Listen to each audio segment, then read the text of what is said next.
There are some weapons which are infamous for how powerful they are. The Ignis Ray, for example, the Amprax, the Tiberon Prime. And there are some weapons which are known for how bad they are, and the fact that you should stay away from them like the plague. Such was the case of the Dragoon. But the Kuva Drakgoon turns that 180 degrees. Hey guys, welcome back. As always, my name is Leyzar, and today we're gonna be diving deeper into this primary weapon. As per the usual, I'm gonna have a cheapo build, something affordable that mostly anybody can build. But of course, we also have a crazy setup with a Riven.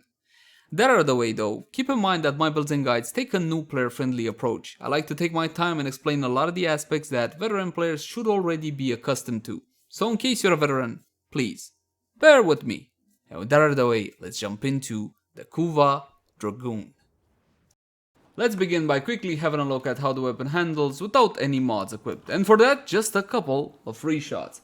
Now the Kuva Drakgoon functions the same way as the Dragoon for the most part, so you have two fire modes. You can quickly tap your button and you're gonna be firing a lot of these little pellets, which as you can see, they kind of bounce around. But the better way, the more efficient way, is to fully charge up the shots, which will take you just about 0.3 seconds, and you're gonna be able to release this fantastic blast. Now these are projectiles, they're bouncy balls of sorts, and yes, they will bounce off of surfaces. Like, let me show you a trick shot. Haha, you see that? They're everywhere. Now, the speed of the projectiles will of course determine the travel time or how far they can reach, but by default, my friends, it's more than enough. I mean, look at that, that's 40 meters give or take, and it reaches all the way back. But of course, projectile flight speed will help you. Keep in mind that fully charging your shots with the Kuva Drakgoon will result not only in better accuracy, but also more damage and status chance per each of these little balls. Look at that. Beautiful, isn't it? Now, let's hop into a stat comparison with the normal Dragoon. Yes, I have multiple of these Kuva Drakgoons because I try to get for reviews the best I can for you guys. Now, this one, check it out. Same accuracy, we don't care. Okay, you get more accuracy when you charge that shot. The charge rate, a lot better. 0.3 instead of 0.5. You don't need charge rate mods at all. Critical chance. Look at that difference. Look at that difference. 7.5% versus 21%. Before, critical chance on the Drakgoon was not, no. Okay, the base was too low, but now even the critical multiplier got a 25% buff up to 2.5 from 2.0x. Fire rate is the same, the magazine has been increased to 11, also huge buff on this one, noise alarming, punch through of 1.5 meters, but you're only getting that punch through on charge shots. The reload is 2 seconds instead of 2.3. The status chance also buffed to 30%, which means it's a shotgun, 460-60 mods, that means the magic 100% true status chance with all the 460-60 mods. Trigger is charged, of course, and the damage. Well, the damage is a bit of a discussion, because what you see on this stat comparison screen is only the base version of the Kuva Drakgoon compared with the normal Dragoon. Not what you're actually gonna get. You can't get the base version of the Kuva Drakgoon, because you're gonna be getting a bonus every time you're gonna get your Kuva weapon, depending on your progenitor. For example, you can get a bonus of impact if you go with Grendel. So let me show you, I know it's a bit confusing, I'm sorry, but let me show you what I mean. So, first off, the Kuva Drakgoon, as you can see, has 46, 46, 3, 6, 8. But if I hop on into my normal, this one, Dragoon. Hold on. Never mind that. That's just a work in progress. The damage is much higher. Alright, so let's link the normal version one more time. Again, you cannot obtain the normal version of the Kuva Drakgoon. It's not possible. Every time you're gonna get a bonus with it. So this one has 46, 46, 3, 6, 8. This one has 47, 45.7, 3, 65.3, and 243.4 electricity. Now this one is a 54% electricity roll, because the progenitor was Valkyr, and Valkyr will generate electricity on your Kuva weapons. I wanted to go for heat, so use Ember. By the way, if you don't know the progenitor for heat, for example, Inaros or Ember will work fine, and you will get a heat bonus on your weapon. Now, the roll is random. From what I saw, the rolls are between 25% at the lowest and at the highest 60%. And I also saw some bugs going higher than 60, but from what I know, it should not go higher than 60. So basically, you can control the element that you're gonna get as a bonus on your Kuva weapon. You can control the actual type you're gonna be getting. By the way, you can't get Slash. Yeah, I know you were thinking, nah. Nobody is the progenitor of Slash. But you can't control the roll. The roll is random between 25% and 60%. So my friends, it's RNG. Yeah, which is why I have multiple versions of this here weapon. So for example, if I equip this one, you will see it's slightly lower. This was a 47% electricity roll, and the damage is like 20 less damage, something like that. But again, better is better, which is why people are gonna probably try and get the best roll for their weapon. I suggest you try the new heat one. Again, I didn't go for a heat application just yet on the Kuva Drakgoon simply because, well, the heat bonus right now is a bit buggy, especially when it comes to blast weapons. It's not registering the bonus completely as it should, so for now, let's wait on D to fix the bugs. Yeah, that was a complicated explanation, but anyway, the mod capacity on this puppy is 80 out of 80. I know. So when you get it, it's gonna be 30 out of 30. You're gonna jump into actions. Yes, you're gonna plug in the Orokin Catalyst that you can pay 20 plat for. You can get one from the daily sortie, or you can even see one after dev streams onwards and so on and so forth. But the primary way of getting the Orokin Catalyst nowadays is from Nightwave. It's a permanent reward using credits. How many format do you need, my friends? Free. Maximum of free, because this one is like the paracesis, and not just this one. All of the Kuva weapons act like the paracesis, which means what exactly? Well, every time you format, you're gonna get 2 additional levels up until level 40 maximum, and of course you're gonna double that with your Orokin Catalyst as a mod capacity, going to 80 out of 80. But the short explanation would be, it works like the paracesis, okay? All of the Kuva weapons work like this, so more than free format, no real need. But there is a need, isn't it? Because in order for you to get all of the mastery points out of a Kuva weapon, you're gonna need 5 forma. I'm sorry, that's simply how it works. You gotta get it to level 40, and you cannot do that without plugging in 5 forma. For all of the mastery points, you get 3,000 per level extra, I think, or 2,000, 1,000, I don't remember. But anyway, you want all the mastery points? 5 forma. As to how you should forma, my friends, this has been a question that I normally don't answer because it's obvious. Just plug in whatever mod you have, make your build, and look what's the highest drain. My highest drain is a V from this one. Then just plug in a V. Okay, it's simple and straightforward. Now, we also got the Weapon Excellence mod slot as one of the brand new additions to Warframe, and in this one, there's one mod that should forever live, and this one is called a Fomorian Accelerant. Flak now bounces up to 4x and travels 60% faster. That's beautiful. This is the best mod you can have in this slot, no matter your build. Now, speaking of build, how are we gonna build this weapon? Well, we have options now. Thank the Lord, we can even go through crit. And here's a bit of a spoiler alert. Going through crit with Hunter munitions isn't all that viable unless you want to rely on Arcane Avenger to get that critical chance even higher. Or perhaps a critical chance Riven. But let's begin with the beginning, shall we? Damage. Point blank, not the Prime versions. Guys, if you have Prime versions, go for Prime. Not everybody has the Prime version, so initially we're going to be going with the normal ones. Then we're going to go straight to multi-shot. Health Chamber, 120% multi-shot, and next we're going to go to Status Chance, because to reach the magic 100% through Status Chance, we need all the 460-60 mods. Again, you need 100% before multi-shot effects, this being a pellet-based weapon. And if you do that, all of your little balls, pellets, whatever they are going to be applying a status. Which status? Well, that we're going to have to wait and see. But let's take off multi-shot again, because again, you need 100% through status chance before that multi-shot effect. Scattering Inferno, Toxic Barrage, Shell Shock, and Frigid Blast. But not only, we also have Moto Setup and Nano Applicator. I got my true 100% status chance, but the problem with 460-60 mods is, well, a couple of problems actually. First, I get very little control over the elements that I'm creating. Radiation Viral would be a pretty good idea. Why? Because this weapon will primarily proc slash.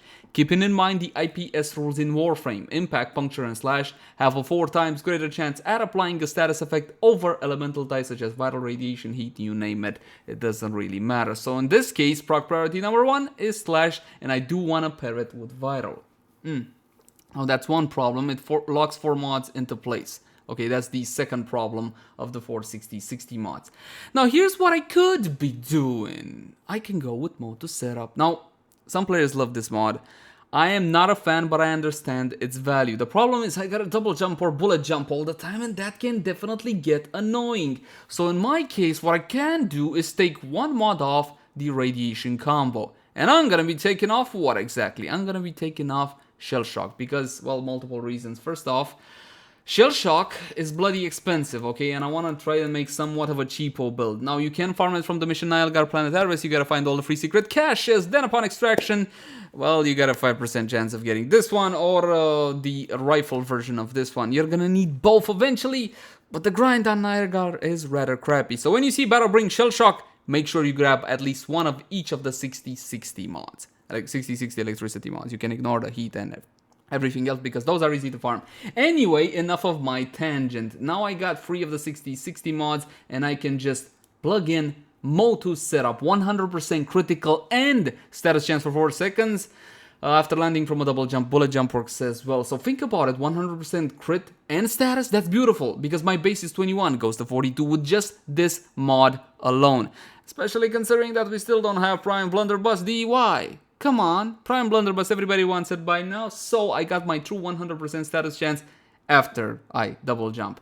And the elemental combination right now, my friends, is radiation with viral still. Why? Because my weapon on it has the default element as being electricity. Valkyr was the progenitor. That's why. It would have been better with heat, because the brand new heat proc is absolutely freaking amazing. The new heat proc will reduce the enemy's armor by 50% for the duration of the heat proc. Kinda like how viral works against health. You get it? So it would have been beautiful, but in my case, I don't have a heat Kuva Drakgoon. I have an electricity one. I would recommend you look into getting one with heat. Again, the recommendations: electricity, heat, and toxin. These 3 I would go for. For heat, you go with Ember as a progenitor or Inaros. For electricity, you can go Volt or Valkyr. And for toxin, you can go Saren. I forgot what the other options were. So there you go. These are the 3 options. Pick and choose your favorite. A Gas Dragoon would be fantastic. A Pure Up Toxic Dragoon would be fantastic. So again, you do have multiple options. In my case, I got an electricity one. So it will combine and give me radiation damage. Now, I have better critical chance now because of Motu's setup, at least after I double jump for 4 seconds. Here's the thing, what's bothering me about this one. Why can it not be 9 seconds? Or 12? Okay, fine, 12 is an overkill. But how about 9 seconds? We do double jump a whole lot in Warframe, but it's still... you know what's annoying? Not actually double jumping or bullet jumping. Keeping an eye on my buff bar to see if it's up or not. That's annoying. So, there you go. Now, speaking about crit, since our status chance is already at 100%, let's see what we can do with that crit. But we didn't get multi-shot, damn it. Best thing on everything, forgot about it. Multi-shot, health chamber, and for now, vigilante armaments will be left alone. Back to critical chance. Blunderbuss. It's so low. So bloody low. I hate it because it's low. Why are you so low? Speaking of low, Ravage. 60% critical damage. If you got Prime Ravage, then that's absolutely fantastic, but Prime Blunderbuss does not exist. So here's what I recommend you guys doing. Again, Blunderbuss is the safe option, the option that is guaranteed to give you good DPS, but I would go for Laser Sights. This one gives you 120%, okay? A fair bit more than Blunderbuss. What is that? 33.3% extra. This one is not expensive, my friends. Yes, it can only be obtained from the Acolyte event. But normally on the trade chat, this one goes for roughly 10 plats. So if you don't have one, just buy one. Again, 120% critical chance when aiming for 9 seconds. This is an on-headshot effect. And for the last one, since we got all this crit, we gotta go with Ravage. Okay, this is the cheapo build. If you have Prime mods, definitely go for Prime mods. So let's test what the weapon can do with a normal, average, everyday setup. We're gonna be spawning... Wait, my build. Make sure I don't cheat with anything. No corrosive projection. No Arcane Avenger will not proc unless somebody hits me. So we're good to go. Failed to connect to the chat server. Huh, that's weird. Level 120 Corrupted Heavy Goons as per the usual, and let's see what the Kuva Drakgoon could do. Now, of course, I gotta get my buffs Motu set up. You can get the buff just by bullet jumping like so. The problem is the duration, but I also need the buff from laser sights. Now, take a look, my friends. Beautiful. Absolutely freaking beautiful. One thing is for sure. The Dragoon was not capable of something of this magnitude. Absolutely freaking glorious. A lot of slashes in my target. And you know what? I could even reach the one-shot point if I'm a little bit lucky. Or if the weapon had heat as a base element instead of electricity. God damn it. But there you go. Again, heat right now is a little bit buggy. I'm waiting on the to fix it. Then I'm going to be getting these weapons with a heat element as well. You can never have too many weapons. I mean, what's the problem? It's not like I have anything else to do. The value of the bleeds aren't super high, but there's plenty of them. Now, sometimes, of course, the vital proc will be slipping off the target before you actually get a benefit from it. And if you don't have Moto set up, my friends, I'm afraid the weapon is not impactful at all. I mean, take a look. I don't have Moto set up now. That's a joke. That's a bloody joke. Again, but double jump or bullet jump, and the situation changes dramatically. That's the power of the true 100% status chance. Also, Moto setup gives more critical chance as well, so there's that. Now, you can go with Hunter Munitions. Trust me, even though I hated myself for it, I tried everything I could to make Hunter Munitions viable. No, it's not viable unless you have a Riven with critical chance. We're gonna have a long conversation about Rivens on this one because, again, there's so many factors to take into account because you can get the Kuva Drakgoon with different elements on it. And I thought I was being smart with electricity, but perhaps I wasn't as smart as I thought I was. Now, back to the actual build. The results from my point of view are more than respectable. And my friends, if you're like me and you hate not having consistency out of your weapon, which Moto setup isn't very consistent. Again, you got a bullet jump, you got a double jump. Just forget about it and get the last 60-60 mod. Will it make a huge difference? No, not really, but Shell Shock is a lot more expensive than Moto setup. Now, the critical chance I will miss, but let me show you how it performs like this as well.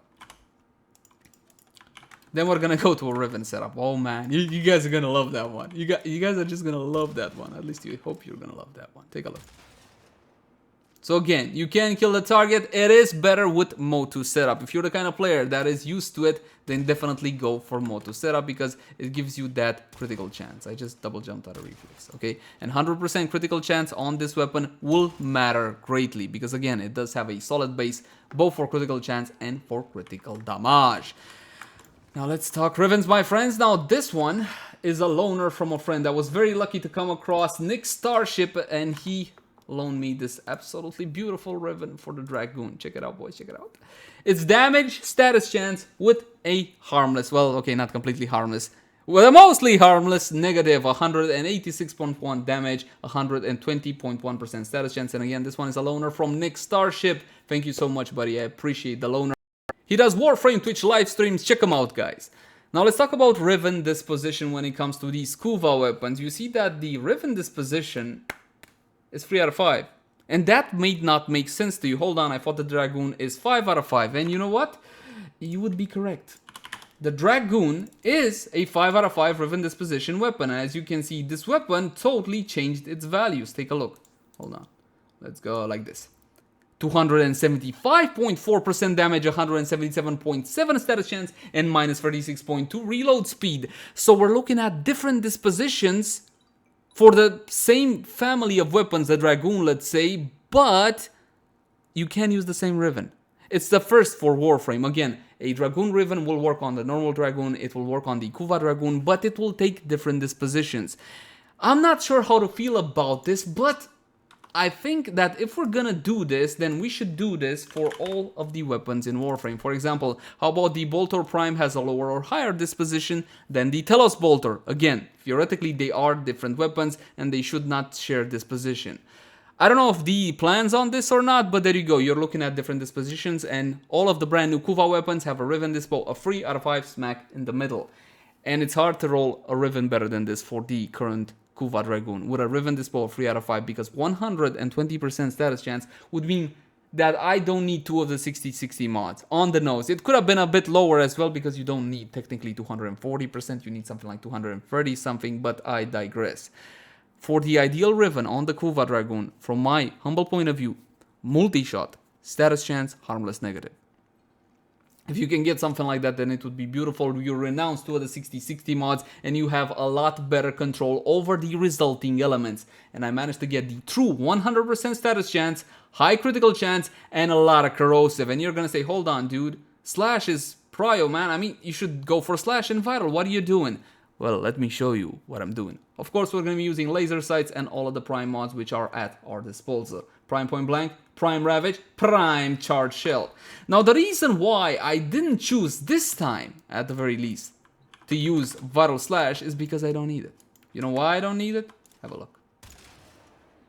That, my friends, is an honest-to-goodness one-shot, not a staggered one-shot. A absolutely nullifying shot. It doesn't need any slashes, it doesn't need bloody anything, it's just gonna one-shot level 120 corrupted heavy goons consistently, no Warframe buffs. That's insane. There are a few weapons in Warframe that can actually do that. I mean, again, a staggered one-shot, that's a slash one-shot, by the way. Sure, a lot of weapons can do that. Wait for the slashes to finish off your target. But actually blowing a target to smithereens with raw force, that's not something that a whole lot of weapons can do. And again, it's not a fluke. It's consistent, absolutely insane damage because you got critical chance, you got the 100% true status chance, so all of your pellets will be applying the status. Most of those will be going to corrosive, but a good portion of those, as you can see, will be going to slash. So basically the weapon can slash. If I miss a couple of the pellets, I'm just not letting it because it's pointless. So again, if you want to see the slashes, yes, it does have slash. Now, to fully gauge a weapon's power like this, we gotta increase the level, because you might say, hey, yeah, it's doing good, but you know what, those levels are a bit low. This is the highest I can spawn. Level 145 corrupted heavy goons. You think the weapon is capable of one-shotting these guys? Let's have a look. Look at that. 80% just off the base damage and low, and now you got a whole bunch of slashes as well. Beautiful. Absolutely freaking beautiful. So my friends, the Kuva Drakgoon is an absolutely fantastic weapon. I recommend, again, you go for either heat, electricity, or toxin, depending on what's your favorite, honestly, because all of these are fantastic elements, especially a toxin Dragoon would be glorious, because you can make it into a corrosive Dragoon if you need it, by the way, one shot, to be a corrosive Dragoon, or you can make it into a gas Dragoon, or you can just keep it as a toxic one. Now, there's still one more thing which we gotta do. It's kind of pointless right now, but let's bump up everything with Warframe buffs, and for that, the ever so lovely Lady Mirage Prime. By the way, I am fully aware of the self-proc not working right now, the self-heat proc. I have been in contact with the dev, I'm waiting for a reply. I don't know yet if Mirage Prime Eidolon Hunter is dead or not. I think, but I don't have confirmation on this, it's just a consequence of changing the heat proc. As soon as I know more, I promise I'll tell you guys more as well. So we can use rifle amp, shotgun amp, it doesn't really matter, to be honest, because it doesn't matter. Again, considering the power of the weapon, use whatever the hell you want. For arcanes, however, I'm gonna go for one Avenger to increase my critical chance, and the other one will just go for raw damage. And the one that you should be using is called Rage. Now, Arcane Rage will give us 120% damage to our primary weapons for 16 seconds on a headshot. And of course, Arcane Avenger, you should know it by now, on damage, a 14% chance for 30% critical chance for 8 seconds, plus the usual 1 Arcane Revive. Keep in mind that this is a bonus additive after. It stacks on top of what you already have. It doesn't care about the base. This one works like the old Maiming Strike, which is dead now. The beauty of Arcane Avenger is that it applies to your primary, to your secondary, and to your melee as well, all at the same time. So honestly, it's one of the most powerful arcanes in the game. Anyway, we're gonna be spawning in the same level 145 corrupted heavy gunners, and this time we're gonna be unpausing the AI so they can hit me and I can get me buffs. And we're also gonna be using Mirage's free ability for a fantastic damage increase and her lovely clones. Now, of course, the weapon was one-shotting before, of course it's gonna be one-shotting now, but what I wanna do now is trick shots! I got him. Absolutely freaking fantastic. And if it's one complaint, I gotta have one complaint, right? One complaint I have about the Dragoon, it's not just about the Kuva Drakgoon, it's the Dragoon in general, is the fact that you can't really make that much use out of the bouncy balls unless you're in super tight corridors. I'm trying to get trick shot kills on these guys. But if you are in a tight space, then you're gonna love the bounciness of the balls. And now they can basically go everywhere. I mean, check this out.